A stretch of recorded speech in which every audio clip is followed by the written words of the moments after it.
신앙생활하는 데 있어서 우리가 하나님의 말씀을 아는 것은 가장 신앙의 기본이 되고 기초가 되고 이것이 대단히 중요합니다. 과거에는 중세시대 때는 성경을 보지 못하게 했죠. 그래서 말씀에 무지해서 이상한 신앙들이 많이 나왔단 말이에요. 근데 우리나라가 복음이 들어와서 신앙생활 하는 데 있어서 제가 학생 때만 해도 말씀을 잘 안 보는 성도분들이 많았어요. 그러다 보니까 신앙이 이상한 신앙들, 누구 얘기 듣고 성경에도 없는, 성경에서도 벗어나는 이런 것들에 대해서 관심을 갖고 하나님 보실 때 합당하지 않는 신앙사라는 사람들이 많았습니다. 그러니까 말씀이 무지했단 말이에요. 그런데 오늘날에도 많이 세월이 가고 좀 이제 많은 사람들이 지식이 많이 세상 지식도 많아지고 그러면 교회 안에서도 하나님의 말씀에 대해서 이제 제자 훈련 80년, 90년에 이제 제자 훈련이라는 걸 통해서 말씀을 배우는 일들이 일어나죠, 우리나라에. 그런데 이제 말씀을 잘 배워서 이 말씀대로 사는 신앙생활이 하나님께서 우리나라에 이제 그 기초가 됐단 말이에요. 그런데 그 위에 이제 성령의 바람이 불고, 그래서 성령의 역사가 같이 말씀과 함께 되어져서 오늘날 보면은 좀 균형 잡힌 성령의 역사와 말씀을 통해서 균형 잡힌 신앙을 갖는데 하나님이 우리나라를 사랑하셔서 그렇게 흘러가게 하셨단 말이에요. 근데 여전히 지금 또 이제 제가 보면은 우리 교회 성도분들도 이렇게 간혹 보면 말씀을 잘 안 봐요. 안 보고 이제 한편으로 기도만 열심히 하는 분도 있어요. 기도만 열심히. 이건 문제가 있습니다. 기도만 열심히 한다고 신앙이 온전해지는 게 아니거든요. 신앙이 균형 잡힌 균형과 조화를 이루는 신앙이 돼야지 한쪽으로 쏠리는 신앙은 결코 바람직하지 못하다는 거죠. 또 오로지 말씀으로만 하다 보니까 성령님의 어떤 역사는 무시하고 또 그거는 중요치 않게 생각하고 그거를 부정적으로 생각하는 것도 이것도 잘못됐고, 오로지 성령의 역사만 그래가지고 뭐 기도만 열심히 하면 되는 것처럼 해서 말씀에 무지해서 이상한 신앙을 갖는 분들도 있습니다. 그러니까 우리의 신앙은 말씀과 성령의 역사 이런 것이 균형 잡힌 상태에서 신앙생활해야 그 사람이 온전한 신앙이고 그게 또 주님이 인정하시는 신앙 돼서 축복하신다는 걸 우리가 잊지 말아야 될 줄 믿습니다.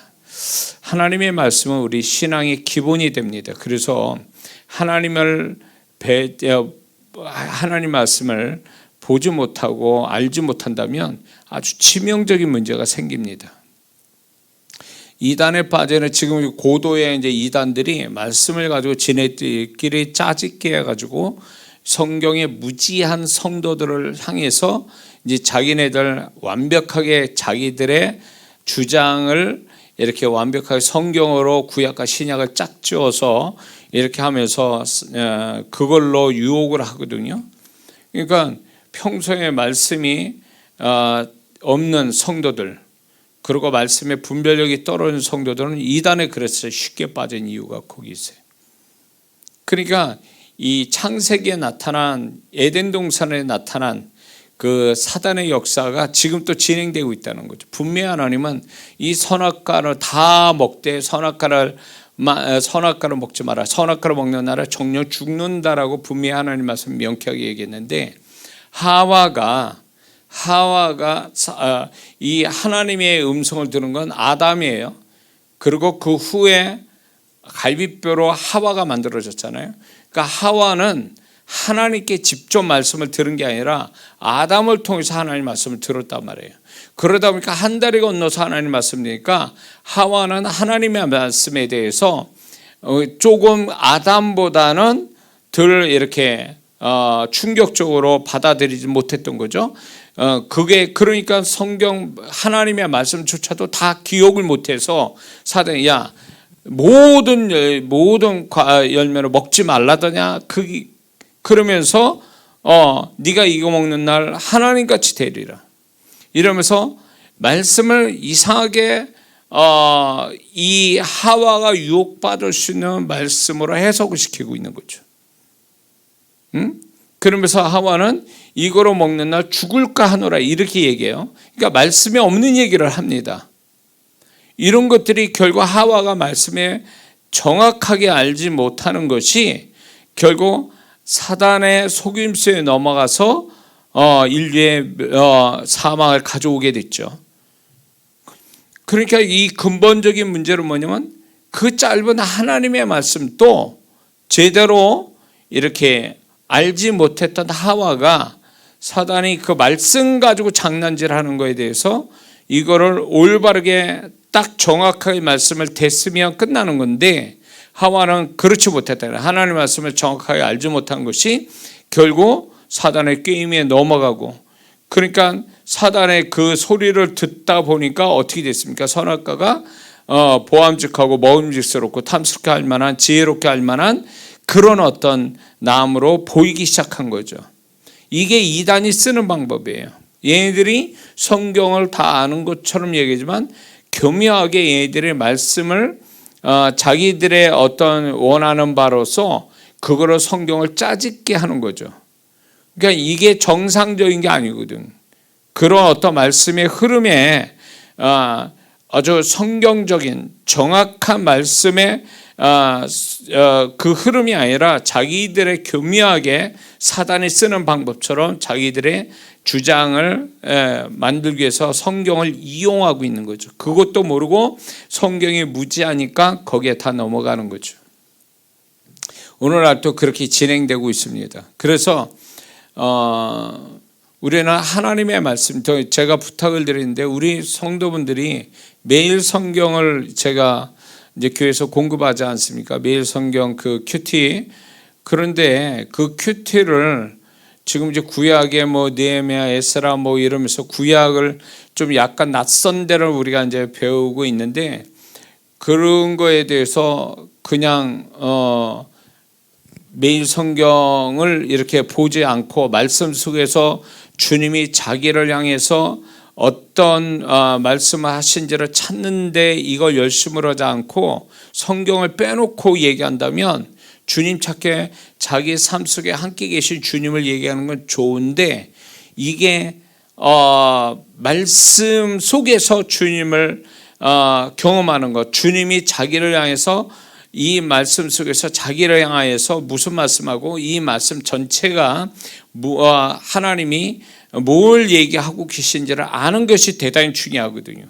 근데 이런 거를 아예 안 하고 이런 것들을 배제하고 성경을 아예 무시한 채 그냥 알고 싶지도 않고 이렇게 신앙 사람은 반드시 부도납니다. 언젠가는 그 신앙은. 말씀이 건물의 기초와 같은데 기초가 없으면 어떻게 됩니까? 건물은 무너지게 돼 있어요. 언젠가는. 그처럼 신앙생활 교회 다니고 열심히 다니는 거 좋습니다. 다 좋아. 예배드리고 기도하고 봉사 다 좋아요. 근데 말씀이 그 심령 안에서 체계적으로 들어와 있지 않고 말씀을 좋아하지 않고 말씀에 깨달음을 갖지 않는 성도는 언젠가는 그 신앙이 부도난단 말이에요.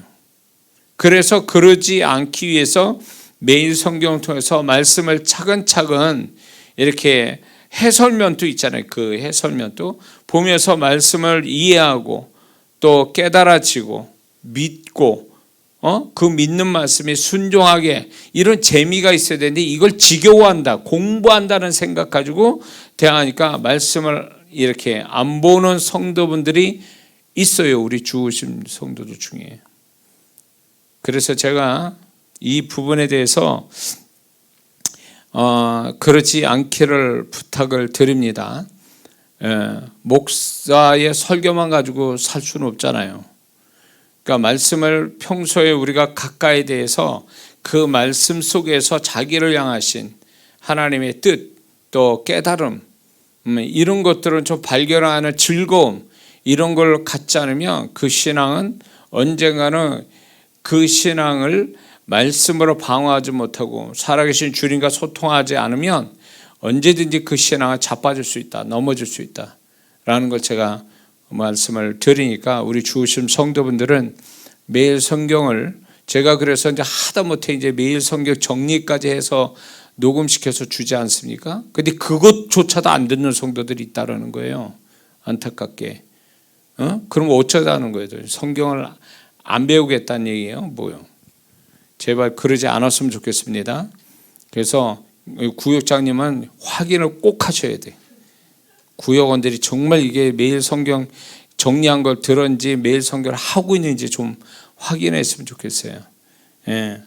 제가 송파동에서 할 때는요, 벌금까지 물게 했어요. 매일 봐야 된다. 몰아서 봐도 그건 벌금이다. 그래서 벌금을 물게 했단 말이에요. 그 정도로 철저하게 제가 가르쳐. 그리고 그 성도분들이 또 철저하게 순종했고, 그렇게 해서 신앙이 정말로 이렇게 안정되게 든든하게 세워 이렇게 갔거든요. 그래서 우리 여기 장군사님, 강집사님이 송파동에 같이 있었는데 열심히 신앙생활 열심히 해서 지금까지 신앙생활 잘 하시잖아요. 그러니까 제가 좀 더 철저히 좀 하고 싶어요, 사실은.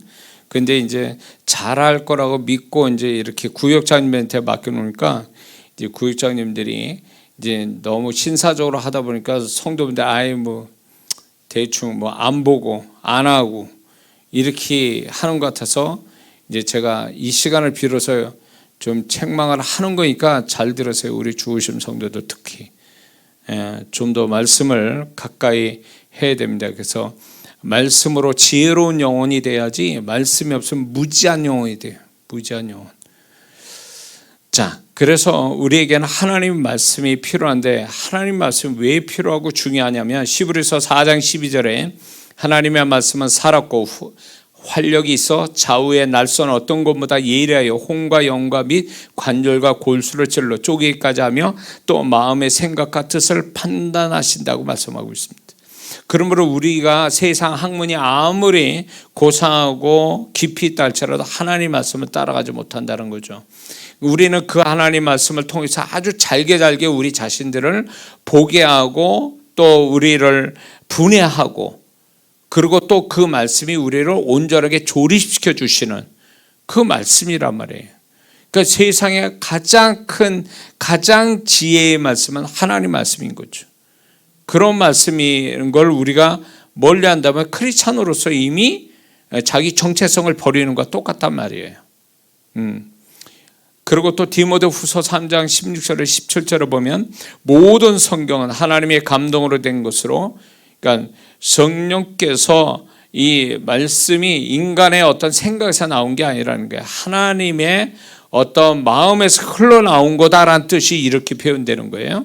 하나님의 감동으로 된 것으로 교훈과 책망과 바르게 함과 의로 교육하기에 유익하다 그랬습니다. 그러니까 이 성경을 통해서 우리 자신들의 모든 우리가 어떤 존재가 되고 어떤 모습을 갖고 있는지 이 상태의 이런 것들을 다 점검해 주는 말씀이라는 거죠. 그러므로 인해서 이 말씀이 이런 기능을 갖고 계시는데 그거는 결국 뭐를 목표로 삼냐면 하나님의 사람으로 온전케 한다. 우리가 세상의 사람이 아니라 하나님의 사람, 말씀의 사람 만들어 준다 그에게. 그걸 그렇게 되기를 온전케 해주는 것이 성경이라는 거죠. 그리고 모든 선한 일을 행하기에 온전케 하는 것. 존재가 바로 되고 거기에 합당한 어떤 행함을 갖게 해주는 그 능력과 그 역할은 성경이 한다는 거예요. 근데 여기서 우리가 알아야 될 게 성경을 잘못 보는 사람들 많거든요. 그게 뭐냐면 성경을 지식의 대상으로 보는 거예요. 자기를 잘게 쪼개서 그분 앞에서 변화를 받고 새로워지기 위해서 말씀을 하나님 주셨는데, 그런데 많은 성도분들이 착각해가지고 공부하듯이 지식 쌓는 대상으로 보는 거야, 말씀을. 그래서 말씀을 좀 아는데 말씀을 알면 뭐하냐고 인격이 안 변하고 그 사람은 태도가 불량한데, 그러면 그건 말씀을 안 본 사람이에요. 그 사람은 말씀을 왜 우리에게 어떻게 말씀을 봐야 되고 말씀을 본 자의 어떤 태도를 분명히 성경에도 말씀하고 있거든요. 성경을 잘 봤다면 하나님의 사람, 또 선한 일을 행할 수 있는 만큼의 사람으로 바뀌어요. 그런 사람이 돼야 되는 거잖아요. 그게 안 돼. 안 되면 성경을 잘못 본 거예요. 그러니까 성경 안에서 교훈과 책망과 바르게 한가 의로 교육을 제대로 못 받았다는 얘기지. 그러니까 성경을 하나의 세상 학문처럼, 세상 지식처럼, 세상 공부하듯이 보면 이 사람은 성경을 잘못 보고 있는 거죠. 이 성경은 기록된 하나님의 말씀인데 지식이 아니라 글자가 아니라 이 속에서 성령의 감동이라는 게, 하나님의 감동이라는 건 뭐냐면 하나님의 마음을 성령께서 이 하나님의 마음을 성경에 부어 넣어줬다는 뜻이에요. 그러므로 성경을 대하게 되면 그 하나님의 마음과 이 성령께서 기록된 문자를 살아 움직여서 우리 안에 역사하게 만들어 준다는 뜻이에요, 이게. 근데 이게 경험이 안 된다면 이 사람은 성경을 잘못 보는 거라 그거예요. 세상 지식처럼 어떤 지혜의 어떤 말씀으로만 상대한다면 그 사람은 성경을 아직 모르고 있다라는 걸 얘기하는 거예요. 그래서 이만큼 하나님의 말씀은 결국은 하나님의 사람으로서의 존재를 만들고 거기에다가 존재에 합당한 행함을 갖게 해주는, 하려고 하는 게 아니라 말씀 자체를 잘 대하면 그 말씀이 나를 하나님의 사람으로 만들어주고, 내가 의지를 안 가져도 하나님의 합당한, 존재에 합당한 선한 일을 행할 줄 아는 자가 되게 해준다는 거죠. 하려고 하는 의지를 갖게 하는 게 아니라 그렇게 된다라는 거예요. 하는 게 아니라 된다, 그 얘기지. 이게 하나님 말씀의 능력이란 말이에요. 그러니까 하나님의 말씀을 잘 이렇게 말씀을 성령의 감동을 쫓아 성령의 어떤 임재 속에서 이렇게 보게 되면, 듣게 되면 이 사람은 반드시 그 결말이 그렇게 된다. 하나님의 사람으로 변화되고 그에 합당한 행위를 갖게 한다. 그렇게 되기 위해서 우리는 하나님 말씀 필요한 거예요. 물론 예배드리고 기도하고 봉사하면서 좀 나아지는 건 있어요. 예수 믿는 사람답게 나아지는 건 있으나 근본적으로 그것도 어느 단계가 되면 더 이상 진전이 안 돼요. 더 발전이 안 돼. 더 변화가 안 돼. 근데 계속 그 사람의 어떤 변화가 계속 일어나고 합당한 그런 어떤 하나님 앞에 합당한 행위를 갖게 해주는 원동력은 하나님의 말씀에 있다는 거예요. 하나님의 말씀을 정말 잘 먹고, 성경의 구약에 보면 말씀을 먹는다 그러거든요. 먹고, 그리고 그 말씀을 기억하고 그 말씀에 정말로 자기를 분해할 줄 알고 말씀으로 다시 자기를 조립할 줄 아는 이런 사람만이 계속 변화되어가고 그분이 바라시는 존재가 될 수 있다는 걸 우리가 잊지 말아야 될 줄 믿습니다.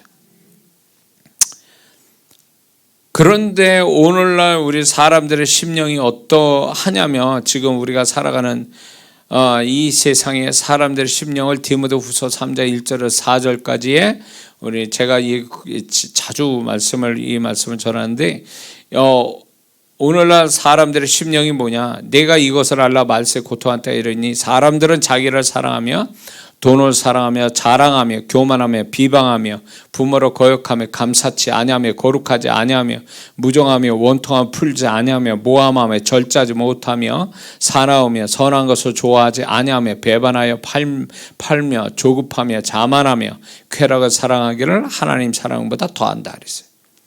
그러니까 오늘날 세상 사람의 심령 구조가 뭐냐? 세 개의 뿌리가 있단 말이에요. 세 개의 뿌리 뭐예요? 자기 사랑, 돈 사랑, 쾌락 사랑. 이 세 개의 뿌리로 나온 열매들이 뭐냐? 15가지의 부정적 마음. 지금 그 얘기를 하고 있는 거예요. 그러니까 세상 사람, 오늘날 세상 사람 마음이 이렇다는 거예요. 그런데 이런 상황 속에서 예수 믿는 사람들이 이런데 세상에 물들지 않고 사단에 유혹받지 않고 죄에 빠지지 않기 위해서 우리는 말씀이 절대적으로 필요하거든요. 말씀이 어떤 그 방패막이를 해줘야 되는데, 아까 얘기한 것처럼 성도분들의 문제가 뭐냐면 말씀을 안 본다라는 거예요. 말씀에 무지하다라는 거죠. 말씀 속에서 자기를 향하신 하나님 말씀을 듣지 못하는 이런 게 있고, 또 말씀을 들어도 마음에서 거부하는 사람들이 많다는 것이 문제인 것입니다. 그래서 이런 경우가 있죠. 왜 오랜 신앙생활을 하여도 마음이 변화되지 못하고 더 악해지고 세속적으로 되는 것은 성품이 안 좋아서가 아니에요. 근본적으로 말씀이 그 사람 마음에 들어오질 않는 거예요. 말씀이 그 마음에 들어오지 않는다. 그러니까 오늘날 교회를 같이 다녀도 졸고 있고, 말씀을 들을 때 딴 생각하고 있고, 말씀을 들을 때 마음을 딱 닫아놓고 있는 사람은 말씀을 안 받는 사람이에요. 귀로 들린다 그래서 말씀을 다 받는 게 아니거든요. 중요한 거는 귀로 들려진 말씀이 마음에 딱 들어와서 말씀의 씨가 마음에 딱 뿌려져서, 오늘 씨뿌린 비유에도 말씀하지만 그 말씀의 씨가 마음에 떨어져서 열매를 맺어 말씀대로의 사람이 되고 주님의 사람이 되고 이렇게 돼야 되는데, 말씀이 거부가 되니까 아예 마음에 들어오질 못하는 거예요. 예를 들면 이런 거 하면 이해가 쉬울 거예요. 자, 예수님을 보내셔서 우리 위해서 구원의 길을 여셨단 말이에요. 그분의 생명을 우리에게 주심으로. 그랬으면 이 복음이 안 믿는 사람한테 이제 전도자가 얘기하잖아요. 예수 믿어야 죄사함 받고 천국 갑니다. 이게 복음이잖아요. 그런데도 그들이 마음에서 거절을 하잖아요. 거부하잖아요. 마음에 거절을 함으로 인해서 이 복음이 들어가지 않으니까 결국 마음에 거절된 그것으로 그들은 지옥 가는 거잖아요. 세상 사람들은. 그러니까 이 마음이라는 역할이 대단히 중요하다는 거죠. 근데 오늘날 교회 안에서도 이 마음의 역할이 중요한데, 예를 들어서 교회는 열심히 나오는데, 이런 성도가 과거에 저한테 개척 초기 이런 성도가 있었어요. 어느 초등학교 교사였는데, 그분이 집사님인데, 이분이 처음에 말씀에 은혜 받는다고 와서 우리 교회 등록했는데, 이분이 기도원에서 생활하고 이렇게 하다 보니까 이분이 이제 나중에 본색을 드러냈는데 굉장히 교만하다는 걸 제가 알게 됐어요. 교회가 개척되고 이러니까 본인도 기도원에 체험이 있고, 이제 학교 선생이고, 교회는 작고, 이제 그때 전도사였나 내가, 하여튼 그렇게 하니까 만만하게 본 거죠. 그래서 이렇게 예배를 드리면 처음에 은혜 받는다고 좋다고 그러더니 이제 분위기 파악이 되고 뭐 이런지 몰라도 이분이 어느 날부터 졸기 시작해요. 그래서 저분이 피곤해서 그런가 보다라고 생각을 했어요. 근데 자꾸 이게 습관이 돼서 이분이 예배 때마다 조는데, 언제 조냐? 설교할 때 졸아요. 나는 설교를 준비하는데 최악 그때 개척교회 몇 명 앉혀놓고 설교할 때도 하루에 5시간 설교를 준비한 사람이에요, 제가. 성도들 얼마 안 되는 성도도 정말 교회는 초라하지만 정말 성도들만큼은 말씀을 잘 가르쳐서 말씀을 먹여서 훌륭한 성도 되기 위해서 제가 수요일, 금요일, 주일날 이럴 때 설교를 자그마치 5시간 준비해요. 한 설교를 위해서. 그때 정말 하나님 앞에 그때 최선을 다했단 말이에요. 영혼들을 위해서. 근데 그렇게 말씀을 준비해가지고 설교를 하는데 졸고 있는 거예요. 그래서 처음에 피곤한가 보다 했더니 나중에는 습관적이에요. 근데 나중에 알게 된 게 이분이 의도적이구나. 왜 다른 시간은 멀쩡했다가 찬송 부르고 뭐 이럴 때 멀쩡했다가 잘 설교하니까 졸기 시작하냐는 거예요. 처음부터 졸아. 그래서 이제 이분이 목사 말을 안 듣는구나. 목사를 통해서 하나님 말씀하는 걸 안 듣는구나. 제가 이제 그래서 뭐라 하진 않았어요. 이분한테 뭐 이미 다 그 마음을 제가 아니까 얘기는 안 했습니다.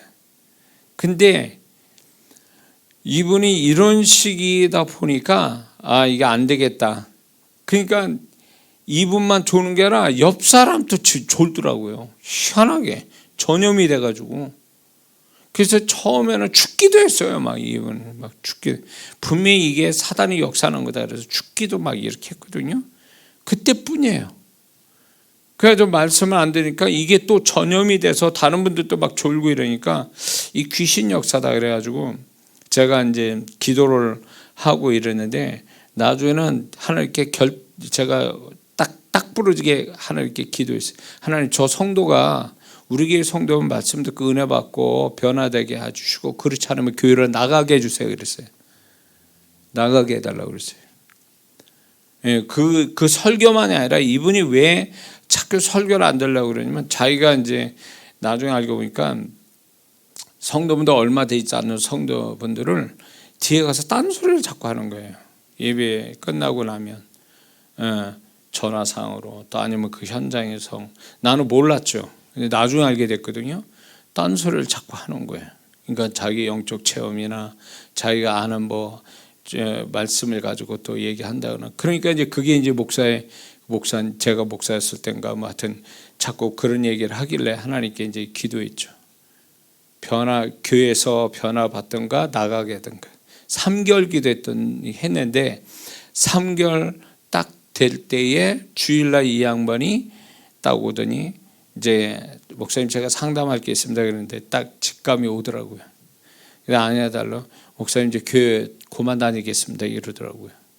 핑계는 이제 그때 교회 차가 없었어요. 그러니까 교회 오기도 힘들고 그러니까 제가 이제 가까운 교회 나가겠습니다. 그러시냐고. 그렇게 축복기도해서 보냈어요 그분은. 근데 결국은 이분은 말씀을 안 들어요. 딱 전하면 벌써 말씀이 이렇게 제가 주님의 마음으로 말씀을 전하는데 이게 튕겨져 나온다. 말씀을 안 받고 거부하고 있다는 게 느껴져요. 전하면서 느껴지는 게 이게. 그러면 하나님이 그 영혼을 나한테 붙여서 나를 통해서 하나님의 음성이 나가는데 이분이 거부하면 결국 하나님이 나한테 보내준 양이 아니라는 거죠. 그래서 이건 결론을 내야 된다. 이게 교회가 더 다른 분한테 문제가 되기 전에. 그래서 이제 하나님이 내보내시는 걸로 끝내시더라고요. 근데 그분은 안타까운 게 뭐냐면 말씀을 알기는 알아요. 근데 이거를 좀 더 폭넓게 말씀을 알아야 되는데 자기가 좋아하는 말씀 있잖아요. 그런 것만 이렇게 집중적으로 알고 그 외의 말씀을 거부하고 있는 거예요. 이런 성도들이 있죠. 자기가 듣고 싶은 말씀만 듣고 그렇지 않는 건 안 들어버리는 이런 형태의 신앙이에요. 그러니까 이런 성도가 결국은 이제 이런 분들은 교회를 온전하게 다닐 수가 없어요. 왜냐하면 자기가 원하는 스타일의 그런 말씀만 듣기를 원하니까 이제 온전한 신앙이 못 되는 거죠. 변화를 못 받는 거예요. 자기 영적 교만만 이렇게 있고 이렇게 되면 위험한 거죠. 이렇게 되면 위험해지는 겁니다. 그래서 이런 게 있습니다. 왜 교회 다니고 신앙사는데 변화는 안 되고 계속 또 가면 갈수록 또 교회 생활에 익숙하니까 왜 저 사람이 교회 문제를 일으키고 왜 그렇습니까? 결국은 하나님의 말씀이 마음에 들어오질 않은 거예요. 귀담아 들어서 말씀이 들어와서 말씀이 작용해 줘야 되는데 말씀을 귀로만 들었지 마음까지 들어오질 않은 거예요. 그러니까 오늘날 많은 성도분들이 이걸 아셔야 돼요. 귀로 말씀 들었다 그래서 그 말씀이 다 역사하는 게 아니라는 거예요. 제 입을 통해서 주님이 말씀해도 예수님 당시에도 그랬잖아요. 예수님 말씀 듣고 거기서 변화되고 그 말씀 듣고 기적을 경험한 사람이 있는가 하면 성경을 잘 안다는 종교 지도자들은 예수님 말씀 듣고 변화받은 게 아니라 이를 갈면서 예수님 잡아 죽이려고 했잖아요. 예수님 말씀에 해도. 그러니까 들었다고 해서, 말씀을 들었다고 해서 그게 그 말씀이 마음까지 들어갔다는 얘기가 아니란 얘기예요. 자, 예수님은 요한복음 6장 63절에 뭐라 말씀하냐면 내가 너에게 이른 것이 영이요 생명이다 이랬거든요. 예수님의 말씀한 게 영이고 생명이란 말이에요. 그런데 그런 말씀을 들었지만 마음에 들어와서 그 사람의 내면을 살리고 생명으로 영적인 생명을 주는 게 못됐다 그 얘기예요. 오히려 그걸 가지고 악심을 품은 종교 지도자들이 있었다라는 것이 아이러니한 거죠. 근데 안타까운 건 교회 안에도 이런 성도가 있어요. 들었지만 들은 게 말씀으로 들어가지 않는 거죠. 들은 걸로 끝난 거예요. 그러니까 백날 교회 다녀도 말씀이 소리로 들어왔을 뿐, 기억이 될 뿐 마음에 들어와서 말씀이 역사하지 못한다. 씨 뿌린 비유로 말하면 열매로 못 맺는 말씀이에요. 죽어버린 말씀이 돼버린 거예요. 전혀 그 말씀 들어오지도 않고 말씀이 들어와도 말씀은 죽은 씨가 돼버린 거죠. 이런 성도들이 많은 거죠. 그리고 왜 말씀에 순종을 못하느냐? 이건 분명한 거예요. 말씀이 믿어지지 않으니까 순종이 안 되는 거예요. 말씀이 믿어지지 않는다는 얘기는 말씀이 그 심령에 들어와서 믿음을 주지 못하는 거예요. 다시 말해서 말씀이 그 사람이 기억에서만 남은 거예요. 말씀이 기억에서만 남는 것은 믿음이 될 수가 없어요. 그냥 혼적으로 기억만 될 뿐이지 말씀이 믿어지는 건 마음에 들어와서 그 말씀이 자리를 잡아야 그 말씀이 믿음으로 전환이 되는 거거든요. 근데 말씀이 믿음으로 전환이 되는 게 아니라 단지 기억할 뿐이라는 이 자체가 결국 순종을 못하는 거죠. 말씀이 믿어지지 않으니 순종이 안 되고 그런 거죠. 오늘날 그런 거죠. 그러니까 말씀을 좀 안다는 성도분들의 착각은 이런 거예요. 말씀을 안다 그러면 아는 거와 믿는 거하고는 차원이 달라요. 아는 거는 3차원적이요, 믿는 건 4차원적인 거란 말이에요. 아는 거는 혼적이요, 믿는 것은 4차원적인 영적인 부분이에요. 근데 많은 성도분들이 말씀을 아는 걸로 끝내버린 거예요. 그러면 말씀을 안다고 순종이 됩니까? 순종 안 해요. 못 해요. 왜? 말씀이 믿어져야 순종이 되는 거지. 말씀을 안 믿는데 무슨 순종이 돼? 아는 게 순종이 될 것 같습니까? 아니요. 그렇지 않아요. 그러니까 오늘날 성도분들이 착각하는 게 이런 거예요. 나는 알아 말씀을. 아는데 아는 거하고 믿는 거하고 차원이 다른 걸 개념을 이해 못하고 그리고 이런 게 있습니다. 나는 말씀을 알아. 그 아는데 그 말씀이 깨달아지느냐는 거예요. 말씀이 믿는 거와 또 말씀을 깨달아지는 것도 다른 차원이거든요. 근데 많은 성도분들이 말씀을 지식적으로 아는 거지 그게 깨달아져서 자기 살이 되고 피가 되는 말씀이 되지는 못한다는 거죠. 그 많은 성도분들이 말씀에 대해서 이게 어떤 사람은 뭐 유명한 사람이 그 있지 않습니까? 말씀 한 구절에 뒤집어서 내가 예수 믿기로 작정했다고. 이런 사람, 아랍계통에 지금 하나님이 굉장히 역사하는데 이란 같은 데는 엄청나게 지금 이제 예수 믿는 사람 많아진다고 그래요. 이제 마지막 때가 되니까 주님 오실 때가 되니까 아랍계통으로 이제 이스라엘로 성령의 바람 불어서 구원받는 자가 점점 많아질 건데 거기에 있는 사람들이 말씀을 듣다가 회심하거든요. 이게 이제 말씀의 능력이거든요. 말씀이 듣다가 존재가 완전히 뒤바뀌는, 말씀이 그냥 믿어져서 말씀에 그대로 순종해버리는, 이게 말씀의 능력이거든요. 근데 우리는 그런 게 아니라 그냥 말씀을 알고 있어. 알고 있는 그거를 자기는 말씀을 다 아는 것처럼 생각해요. 자, 말씀을 지식적으로 아는 것이 아는 게 아니라 말씀이 체험돼야 아는 거거든요. 말씀이 체험돼야. 말씀이 그렇다는 것을 경험이 돼야 말씀을 안다고 표현하는 거예요. 예를 들면 그 이유 그거를 알려면 이 개념을 자 어느 남녀가 이메일로만 주소 이렇게 소통을 했어요. 그게 아는 겁니까? 얼굴도 몰라.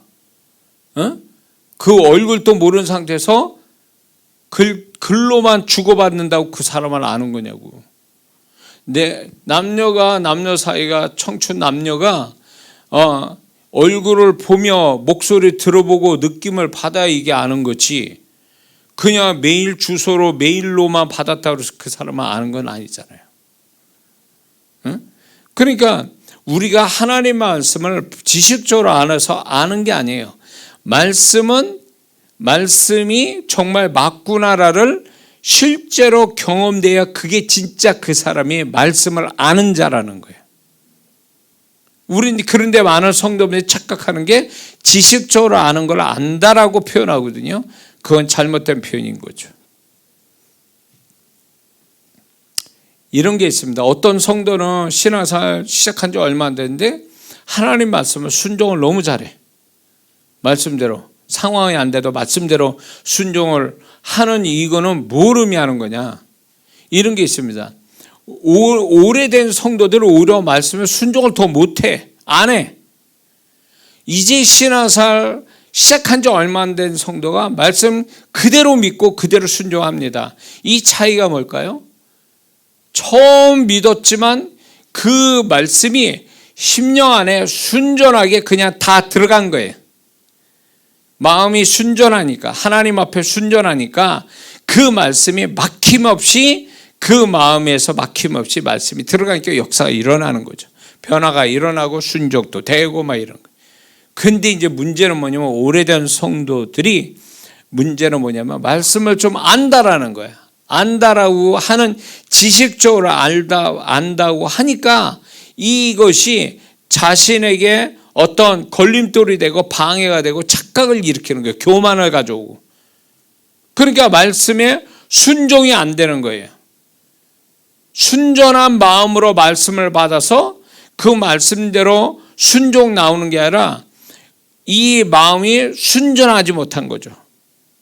방해하는 요소가 너무 많은 거예요. 교만이 있고 계산적인 게 있고 세속적인 게 있고 죄된 게 있고 악한 영의 영향을 받은 마음이 있다 보니까 말씀이 들어가서 역사를 못하는 거예요. 그런 것들을 막 먼저 지나치고 역사를 하니까. 근데 이제 예수 믿고 구원받아서 정말 신앙생활 제대로 해보려고 하는 초신자 같은 경우에는 정말로 말씀 가르쳐주면 가르쳐준 대로 하는 분들이 있어요. 이런 사람이 이 심령이 대단히 중요하거든요. 이런 심령을 가진 우리가 늘 주님 오실 때까지 그 마음 가지고 신앙생활을 해야 되는 거거든요. 그런데 어느새 그 순전한 마음은 사라지고 주님의 말씀이 들어오면 막힘없이 마음밭에 툭툭툭 떨어지는, 그래서 열매 맺는 그 순전한 마음은 없고 그 마음에 말씀이 들어오기 전에 초치는 게 뭐냐면 세속적이고 죄악되고 마귀의 유혹받고 막 이런 마음들, 또 육신의 정욕적인 마음들이 이 마음밭에 차곡차곡 쌓여 있는 거죠. 그러니까 말씀이 그 위에 떨어져도 들어가지는 못하는 거죠. 그래서 주님께서도 어린아이 같이 되라는 말씀이 그거예요. 천국의 어린아이가 큰 자다. 어린아이 같은 자가 결국 하나님 앞에서 복 있는 자가 되는 거거든요. 근데 어린아이 같이 되라는 게 그게 순전한 마음이거든요. 어떤 것도 하나님 것이 들어올 때 방해하거나 장애되는 것이 없게 하는 것. 이게 진짜 이게 하나님 바라시는 마음이고 이런 마음의 축복을 받는 마음이거든요. 그러니까 하나님의 말씀이 우리의 존재와 어떤 우리의 삶의 어떤 행위를 아주 정말 결정지게 하는 중요한 그 말씀인데도 우리가 그 말씀대로 나타나지 않는 것은 내가 악해서가 아니라 내 마음밭이 온전하지 못한 거죠. 온전한 마음이 아닌 다른 것들에 막 겹겹이 쌓여서 그 말씀의 역사를 못 보고 있다라는 거죠. 그래서 저는 이제 이런 걸 보면서 제가 사역 속에서 이제 집회를 하다 보면 마음이 정말 순전하게 열린 마음으로 딱 하는 사람과 마음 딱 닫아놓고 하는 사람은 성령님이 동일하게 역사하거든요. 성령님이 임재가 오는 걸 제가 영안을 열어서 보니까 이렇게 동일하게 역사를 하는데 그 현장에는 악하고 선함이 중요하지 않아요. 그분이 역사할 만한 열린 마음이 있냐, 순전한 마음이 있냐 없냐, 그걸로 따지는 거거든요.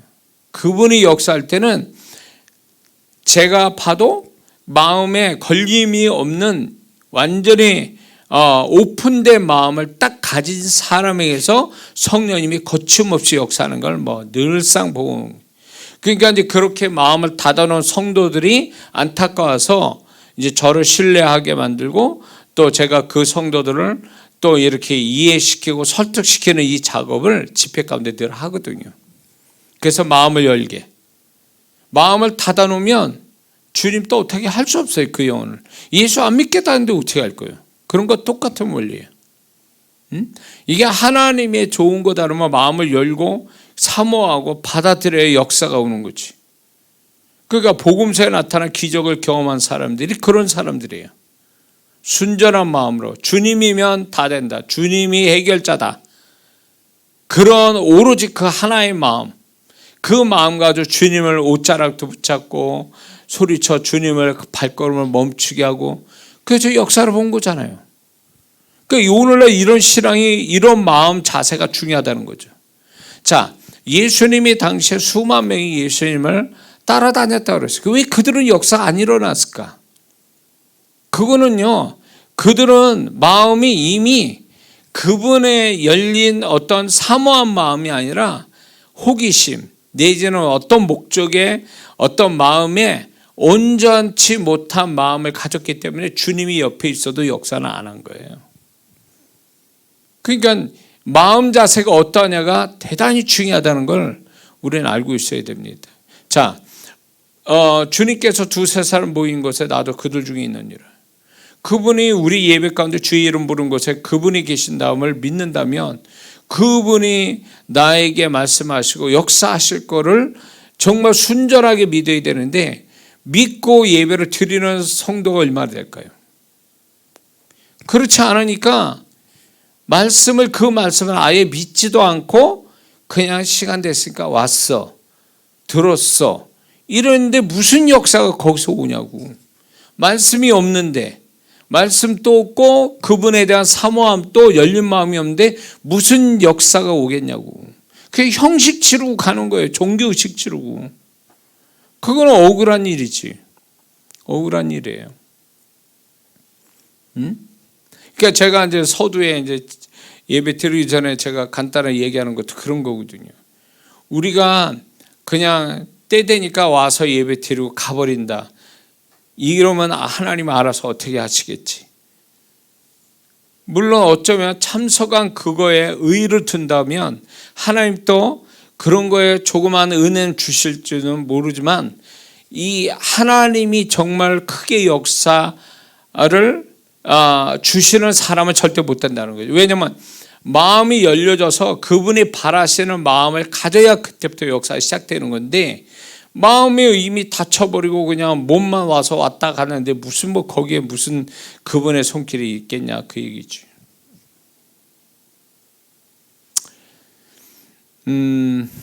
그렇기 때문에 우리 마음의 역할은 대단히 중요합니다. 마음이 안 좋으면 영의 상태도 안 좋고 그 사람의 어떤 삶에서도 문제가 되거든요. 그러니까 그 마음은 영과 그 사람 몸과 삶의 중간 다리 역할, 아주 변수 역할을 해주는 게 마음이거든요.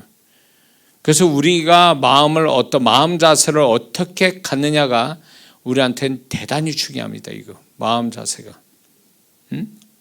그래서 주님께서 오늘 본문에도 잘못된 세 가지 마음 자세를 얘기하죠. 마음 상태를 얘기하죠. 말씀이, 시는 말씀이라고 말씀했습니다. 근데 그 말씀이 떨어지는데 세 가지 심령이 있다는 거예요. 잘못된 심령. 열매로 못 맺는, 말씀이 들었으나 열매로 못 맺는 심령은 세 종류다. 길가라고 그랬어요. 길가는 깨닫지 않는 자라고 그랬어요. 깨닫지 않는 자. 그러면 왜 길가라고 표현하셨을까? 누가 길에다 관심 갖습니까? 자기 집 마당도 아닌데. 누가 거기다 관심을 갖냐고. 그러니까 길가 심령이라는 거는 말씀을 들었는데 나하고 상관없는 걸로 여기는 사람이 있잖아요. 그리고 그 말씀이 자기를 향해서 뭔가 주시는 말씀이 아니라 이게 뭐 그냥 들리는 어떤 소리, 개념이나 어떤 다른 사람을 위한 거라고 생각하는 이런 개념으로 말씀을 들으면 그 사람은 길가 심령이에요. 그러면 그런 심령에는 뭘 한다 그랬어요? 악한 자, 사단이 와서 그 말씀을 빼앗아 간다는 거죠. 들었는데 들어진 말씀을 소멸시켜버리는 거죠. 이게 길가 심령이고, 두 번째는 우리가 다룬 돌밭 심령은 뿌리가 없단 말이에요. 뿌리가 없어서 환난이나 박해받을 때 넘어진다 라고 그랬는데 더 이상 그 말씀이 역사를 못한다는 거거든요. 그럼 왜 돌밭은 뭘 얘기하냐? 이 돌밭은 결국 이스라엘 땅에 약간 흙만 위에 있고 밑에는 다 돌밭이라고 그래요. 그래서 이 씨가 내려서 뿌리를 내리지 못해요. 돌이니까, 흙이 아니고. 결국 이 돌밭은 결국 뭘 얘기하냐면 자기 자아를 얘기해. 사람의 자아. 그러니까 자기 주장, 논리, 철학, 이념, 이런 것들이 똘똘 뭉쳐진 사람들. 그래서 말씀도 자기가 원하는 쪽으로만 말씀 듣고, 이런 사람들이 결국 돌밭 심령이라는 거죠. 이런 사람은 결국은 말씀에 깊이 있지 못하고 항상 말씀이 그 자기의 어떤 생각에 이렇게 충돌이 나버리면 말씀을 지지하고 말씀을 붙잡는 게 아니라 자기 생각을 잡는다라는 거예요. 이런 성도들이 있어요. 저는 깜짝 놀랐어요. 예배 잘 드리죠. 기도 많이 하죠. 봉사하죠. 그래서 정말 신앙이 좋다라고 저는 그렇게 생각했어요. 그런데 그 성도의 정체를 내가 나중에 알게 됐는데 뭐냐면, 하나님 말씀을 가지고 내가 얘기를 했으면 그 말씀은 우리는 듣고 긍정적으로 받아들이고 순종을 해야 되잖아요. 근데 그 말씀을 거부하더라 이거예요. 내가 무슨 뭐 악심 품고 얘기한 것도 아니고 말씀을 가지고 이용한 것도 아니고 그 영혼을 위해서 균형 있게 신앙을 가지라고 말씀 가지고 주님의 심정으로 얘기했는데 안 받아들이더라는 거예요. 결국 그분은 그거예요. 이게 말씀이 들어왔을 때 이 사람이 가지고 있는 생각이나 이론이나 철학이나 이런 것들이 부딪힌다 말이에요. 부딪힐 때에 자기의 이런 것들이 깨지고 말씀이 깨지고 말씀이 들어와서 자리를 잡게 해줘야 되는데, 이미 이 사람의 자기 생각, 이념, 철학들이 워낙 강하다 보니까 말씀이 들어와서 들어가지 못하고 말씀이 깨져버린 상태가 되어버리는 거예요. 말씀이 열매를 못 맺는 거예요. 얹혀져 있어. 이 돌밭에 있다는 얘기는 돌밭이 완전히 짱돌로만 이 자박할 밭이 아니라 그 위에 흙이 덮여져 있는 상태거든요. 그러니까 이런 사람은 말씀을 아는 것 같아요. 말씀을 아는 것 같지만 실제 가보면 자기 생각대로 가버리는 거예요. 말씀 따라가는 게 아니라 자기가 늘 주장해오고 철학과 논리와 신념대로 움직여버려요. 저는 이걸 보고 깜짝 놀랐어요.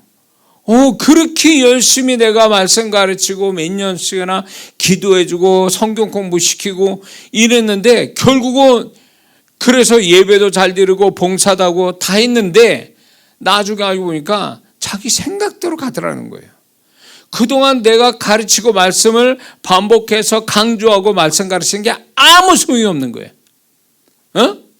자기 생각대로 가버리니까. 결국 이 성도는 돌밭 심령인 거예요. 돌밭 같은 자기 심령, 연하디 연한 말씀이 들어 자리를 잡지 못한 거죠.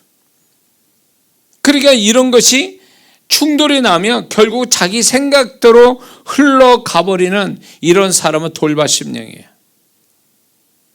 그래서 저는 착각을 일으킨 거예요. 교회 다니고 봉사하고 헌금하고 이러니까 신앙이 좋다라는데 나는 그래서 그때 알은 게 뭐냐면 제가요 목회를 하면서 예배 잔류로 기도 많이 하고 봉사한다고 이 사람 신앙 좋은 게 아니구나.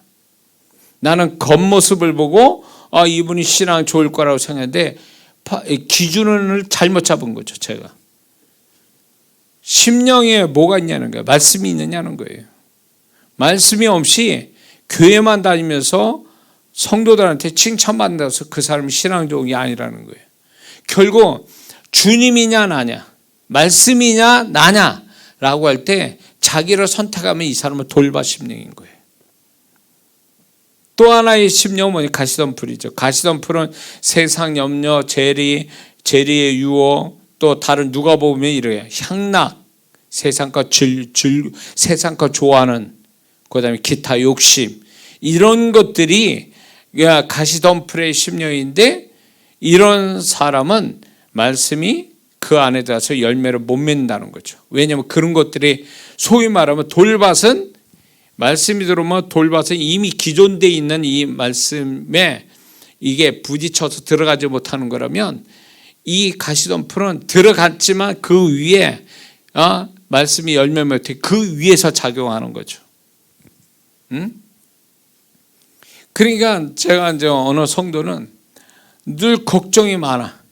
걱정이 많은 그 성도를 보니까 마음에 평안도 없고 걱정이 많은데 말씀은 들었는데 말씀이 없어요. 걱정이 많아 놓으니까 염려와 걱정이 너무 많아가지고 그러니까 이게 세상 욕심 때문이 아니라 지금 나열한 이 중에 어떤 것이라도 그게 강렬하게 그 사람에 덮여 있으면 그것 때문에 말씀의 열매를 못 맺어요. 말씀대로 살지를 못하는 거예요.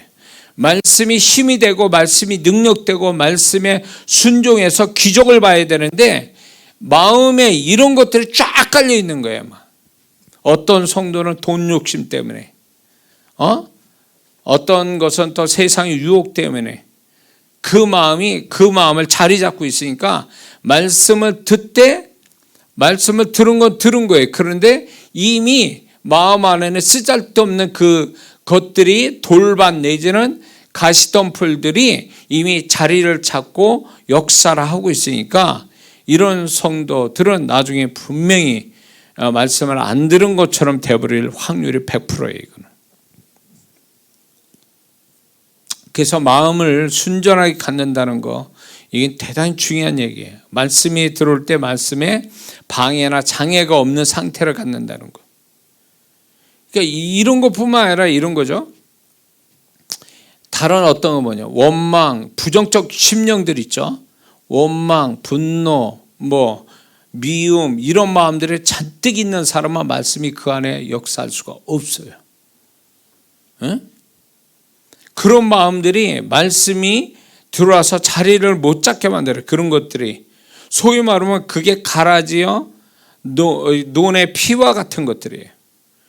그런 것들 때문에 말씀이 역사를 못하게 만든다는 거죠. 그래서 우리가 신앙생활 할 때에 우리가 마음이 순전하게 정결하게 갖는다는 건 대단히 중요한 얘기예요. 그 자체도 복이지만 마음이 청결한 하나님 보신다고 하나님 본다고 그러잖아요. 그 마음 청결한 것도 복이지만 이 마음이 정결한 그것이 말씀이 액면 그대로 들어와서 역사해 주는 아주 중요한 마음이거든요. 그게 이런 성도는요. 별것도 아닌 말씀이 강렬하게 이 사람 심령에 들어와서 크게 역사하는 사람이에요. 크게 역사하는. 그래서 어린아이 같은 심령을 하나님이 기뻐하시고 그런 어린아이의 마음같이 걸림돌이 없는 순전한 그 마음을 가진 심령 속에서 하나님이 역사하시고 그런 자를 또 쓰시기를 원하시거든요. 그래서 우리가 우리 마음을 지켜내기 위해서 우리의 마음이 하나님의 말씀으로 무장돼서 말씀을 이렇게 방해하는 요소들을 우리가 내 마음 안에서 내가 걷어내는 이 작업을 우리는 매일매일 해야 된다는 거죠. 근데 말씀이 들어와서 그 사람이 열매 맺는 마음은 도대체 어떤 마음이냐 할 때 23절에 보면 말씀을 듣고 깨닫는 자라고 그랬어요. 깨닫는 거.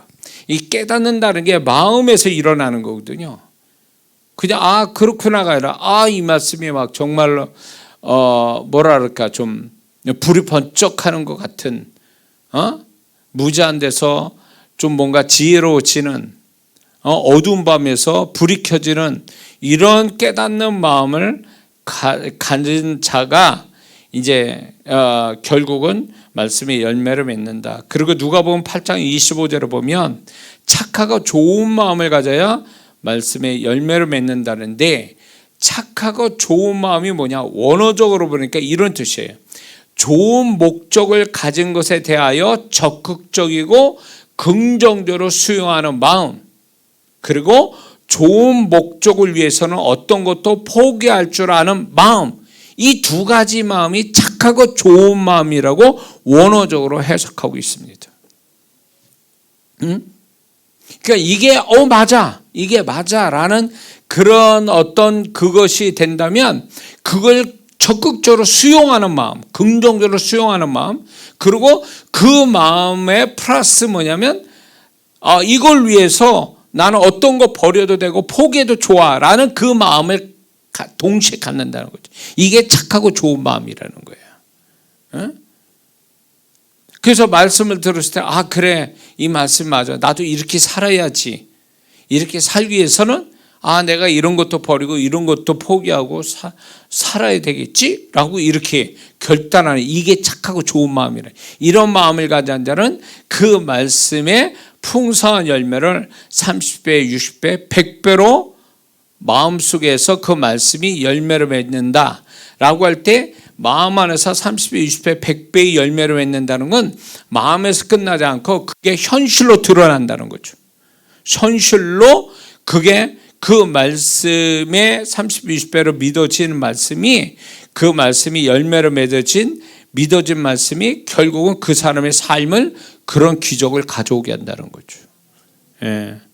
이해가 되십니까?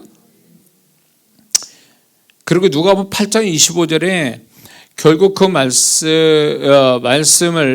말씀대로 지키고 인내로 결실하는 자라고 얘기했습니다. 말씀을 지키고 인내로 결실하는 자. 이건 다시 말해서 말씀을 배신하지 않고 그대로 지키되 한번 이벤트식으로 말씀을 지키는 것이 아니라 시간을 두고 인내함으로 인해서 말씀을 지킨 자는 반드시 말씀의 열매를 마음뿐만 아니라 삶에서도 경험시킨다는 거죠. 이해가 되시죠?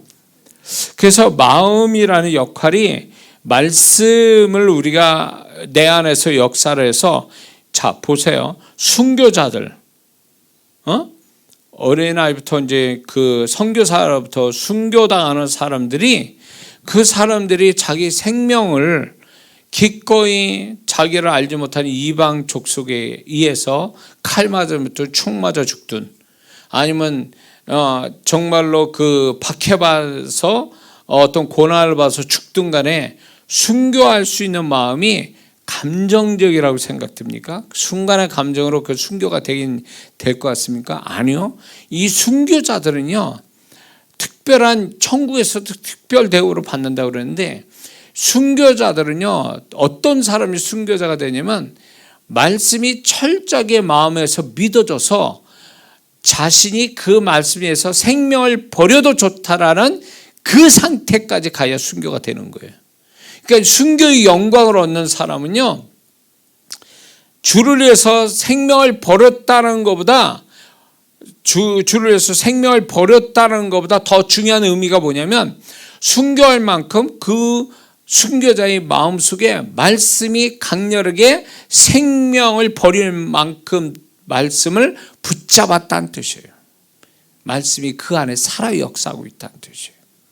자, 그렇다면 우리 교회 어떤 현실로 볼 때, 어떤 성도는 정말 구원받았는데도 그 구원을 우습게 여기고 교회를 떠나는 성도도 있잖아요. 세상으로 돌아. 이 사람들 말씀이 없는 사람이에요.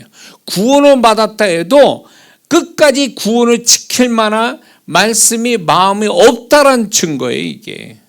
응? 그러니까 마음의 말씀이 정말로 중요한 그 말씀이 안에서 살아있다면, 최소한 구원에 관한 말씀이 그 심령 안에 살아 역사하고 있다면 구원을 그렇게 쉽게 버리지는 않는다는 거죠.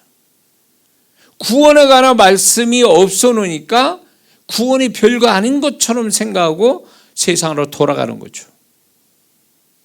그러니까 오늘날 나는 왜 하나님을 적극적으로 신뢰하지 못하고 순종하지 못하지? 왜 나는 크리스찬다운 모습으로 열정적으로 담대하게 세상에서 살지 못하지? 그건 심령의 문제. 이거는 성품의 문제가 아니에요. 말씀이 그 안에 살아 역사하면 말씀대로의, 자기도 모르게 말씀대로 행동하게 돼 있고 말씀대로 말하게 돼 있거든요. 근데 말씀이 그 심령 안에 이렇게 착하고 좋은 마음이 없어 놓으니까 말씀이 마음 안에서 열매를 못 맺고, 열매를 못 맺으니까 내가 그 말씀대로의 뭔가 드러나는 게 없는 거죠. 표현이 안 되는 거예요. 그러니까 그러니까 그거는 말씀이 없다라는 증거예요. 말씀이 없다. 예. 성품의 문제가 아니에요. 성품의 문제가. 내가 나는 성질이 안 좋아서 뭐 이렇게 얘기하는 사람도 있거든요. 그래서 나는 교회 살았는데 어려움이 많습니다. 교회 성질이 안 좋아서. 그럴 때 자기 성품을 탓하는데, 아니요, 성품을 탓할 게 아니라 근본적으로 교회 생활하는데 말씀이 그 안에 자리 잡아 그의 심령 성품마저도 자리에 그거를 이길 만한 말씀이 그 안에 없는 걸 탓해야 된다는 거죠.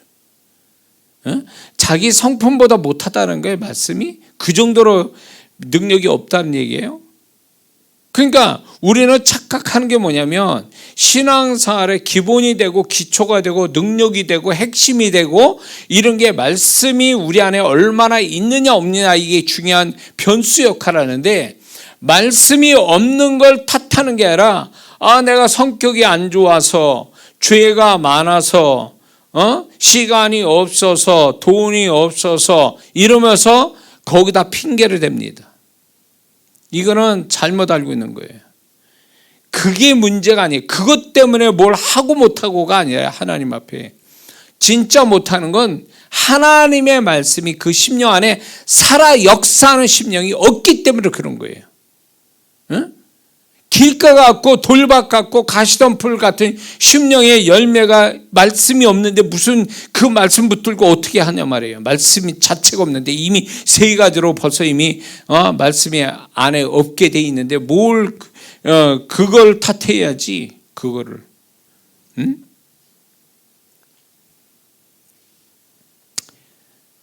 그래서 우리가 우리의 마음 안에 이런 게 있습니다. 죄가 있거나 마음에 상처가 많거나 부정적 심령들이, 기억들이 많으면 그것이 마음의 장애나 방해를 일으켜요.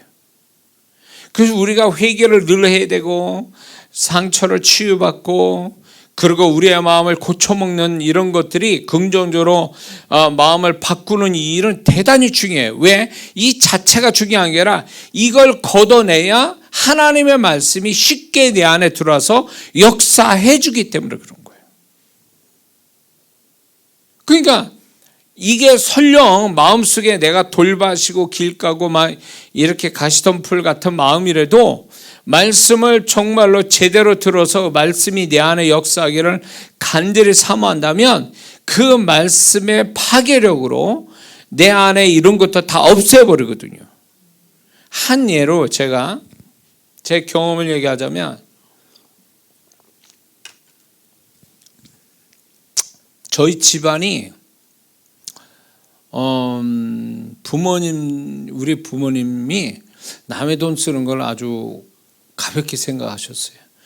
그래가지고 제가 결혼할 때도 그랬고, 항상, 그러니까 결혼하고도 제가 40 가까이 돼도 우리 부모님은 빚에서 떠나질 못했어요. 그러니까 정말 우리 아버님이 그러면 돈을 못 버신 분이야? 그것도 아니었어요. 저희 아버님 미국 무대 다니셨는데 돈을 다른 사람보다 많이 받으셨다고 그때 당시에는. 그런데 쓰시는 게 많으니까 빚이 늘 있었다고. 그래가지고 제가 어떤 결심까지 했냐면 내가 대학을 안 가고 빨리 장남이니까 고등학교 졸업하고 돈을 벌어야겠다. 집안을 살려야 되겠다. 동생들 도와줘야 되겠다. 이런 마음을 가졌다니까요, 제가. 근데 나중에 가만히 우리 집안에 정말 자세히 보니까 두 분이 너무 잘 쓰시는 거예요. 버시는 거에 비해서. 그러니까 빚이 있을 수밖에 없지. 그러니까 빚으로 사시는 거예요. 그렇게 하다가 결혼했고 저도 이제 어렵게 목회하고 생활을 하는 데 있어서 저도 이 빚을 지고 막 일을 살아가니까 40대까지 40 넘어서도 정확하게 43살까지. 그러니까 이게 마음속에 뭐가 있냐? 가난의식이 있는 거예요. 내 안에. 항상 모자르다. 부족하다. 장래가 암담하다. 그 다음에 없는 거가 더 많이 생각이 되고 주는 거에 내가 주는 주는 것에 인색하고 이런 게 다 뭐냐면 내 안에 가난의식이에요. 부모님으로부터 받은 가정에서 받은 그 가난의식이 저 안에 마음을 꽉 잡고 있었던 거죠. 그래서 조그만 문제가 생기면 부들부들 떠는 거예요. 이렇게 더 망하면 어떻게 하지? 내가 이러다 내 생활이 다 뒤집히면 어떻게 하지? 이 불안한 두려움, 장래에 대한 어떤 소망이 없는 마음, 이게 다 가난의식에서 나온 거예요. 그러니까 제가 그렇게 살다 보니까 목회도 생활도 이제 그렇게 열심을 내도 뭐가 나아지는 게 없는 거예요. 근데 근본적으로 내 안에는 그런 두려움과 불안과 없다라는 것에 대한 이런 마음들, 나는 가난하고 빚진 자요, 내가 이것에서 벗어날 수 없다라는 절망감, 이런 것들을 막 내면에 저는 열심히 특심이거든요. 뭘 해도 움직이는 걸 잘해요. 열심히 합니다. 그런데 내 마음은 또 달라요. 내 마음은 이런 마음으로 가득 찬 거예요.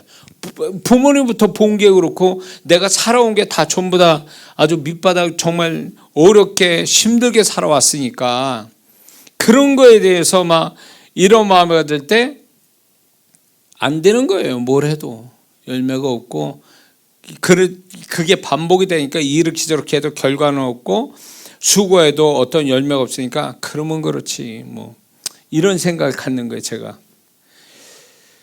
그런데 그게 나중에 주님이 저를 깨닫게 하신 게 뭐냐면 그게 잘못된 생각이라는 거예요. 그게 정상적인 게 아니라는 거예요, 저보고. 그리고 네가 열심을 내도 네가 열매를 갖지 못하는, 좋은 결과를 못 갖는 건 네 심령 자세가, 네 심령 상태가 잘못돼서 그렇다는 거예요. 그래서 저에게 뭘 지적하냐면 가난의식을 지적하신 거예요.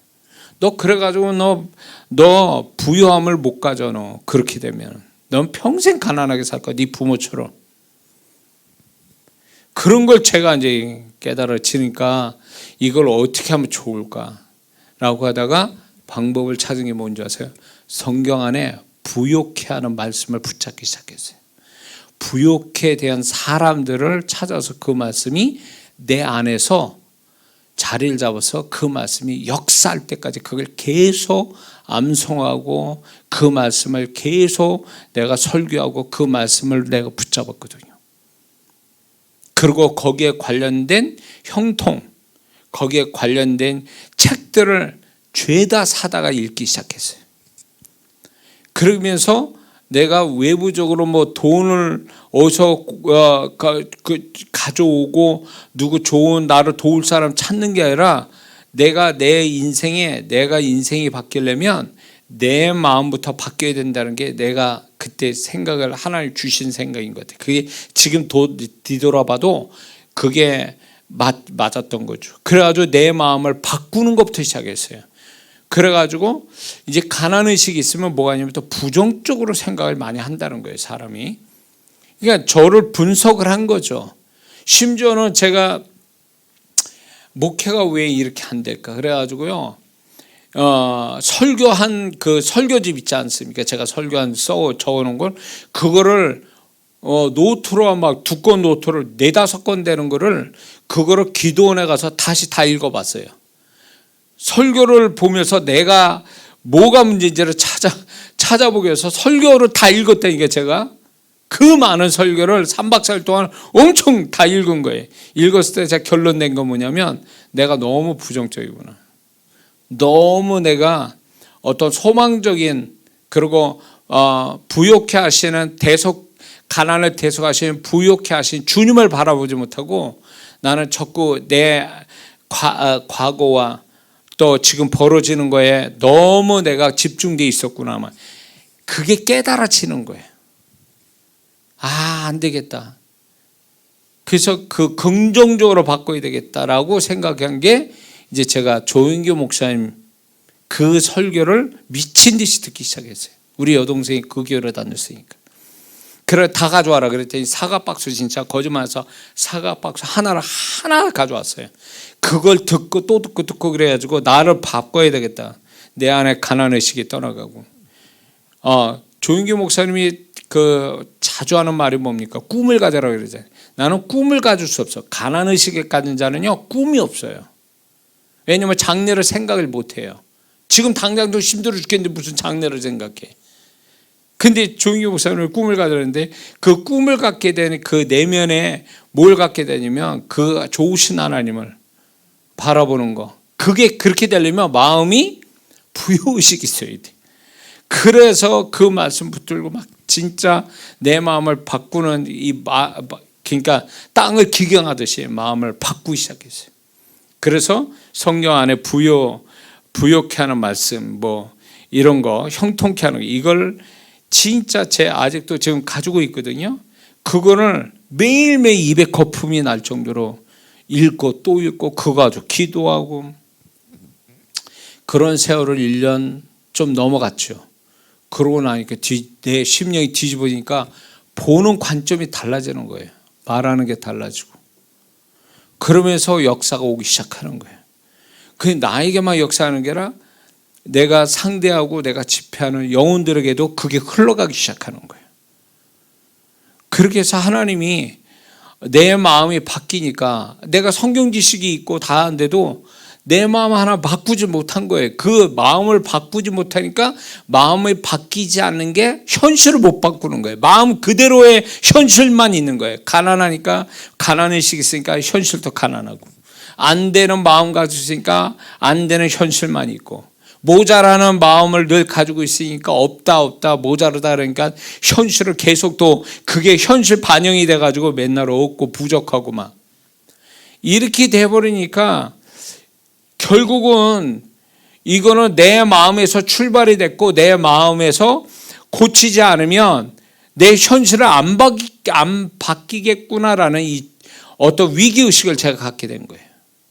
그래서 내 마음을 바꿨더니 진짜 현실을 받기 시작한 거예요. 그래서 제가 이 마음에 관한 설교를 많이 하는 이유도 거기에 있어요.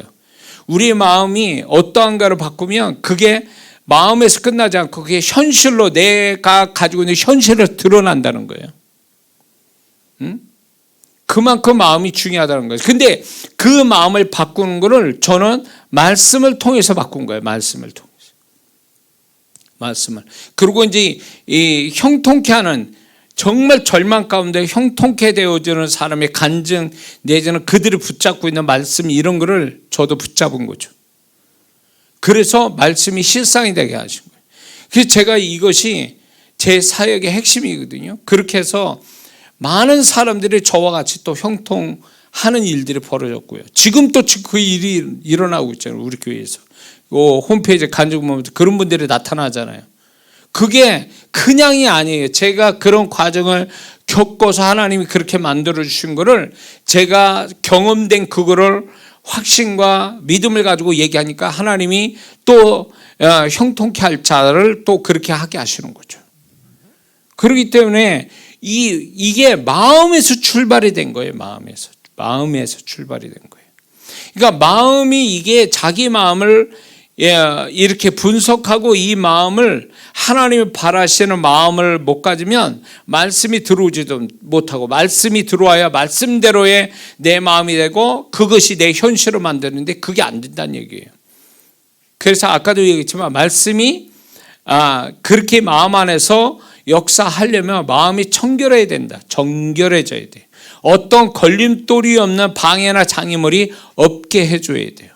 그리고 말씀이 역사하려면 되새김질이 중요해요.